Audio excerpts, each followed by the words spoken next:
Lawmakers in Maryland want to guarantee access to abortions in the state by proposing an amendment to the state constitution. The amendment aims to, quote, establish that every person as a central component of the individual's rights to liberty and equality has the fundamental right to reproductive liberty.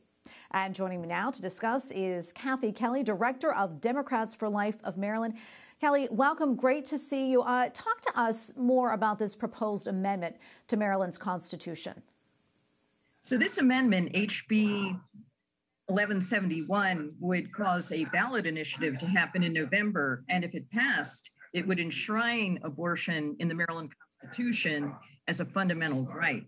So my organization opposes this because it has some inherent dangers of perceiving any pro-life work after that as infringements on this fundamental right to abortion. That's why we have to be careful about what we insert into the Constitution.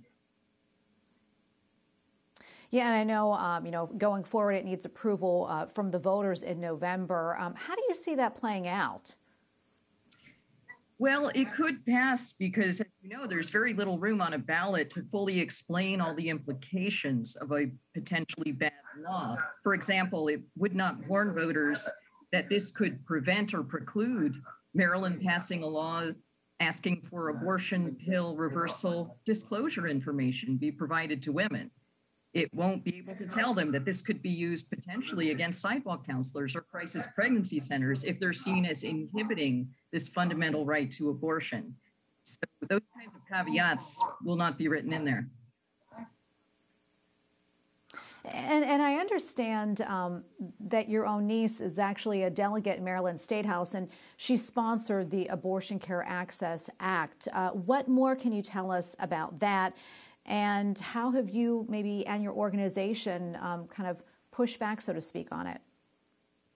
We're pushing back on HB 937 because it would set up an abortion care clinical training program in the Maryland Department of Health and use $3.5 million of taxpayer money to fund it each year. So we're pushing back with the facts and the details of this act, such as how it would protect abortionists from litigation.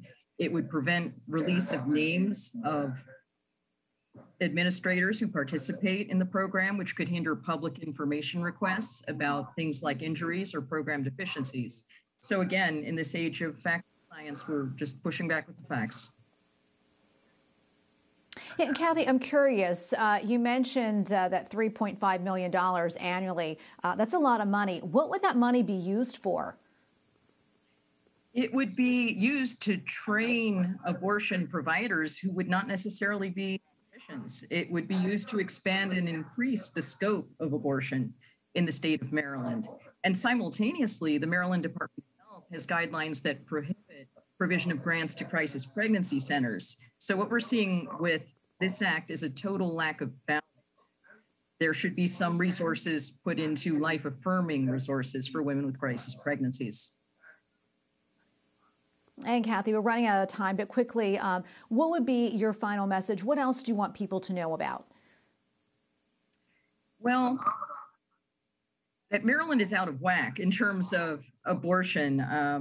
It's proposing too much abortion. It's not putting enough time and attention into life-affirming alternatives to abortion. So the deck is kind of stacked against us, but regular citizens are going to keep opposing this, keep educating, keep providing alternatives, because we know taking a human life is wrong.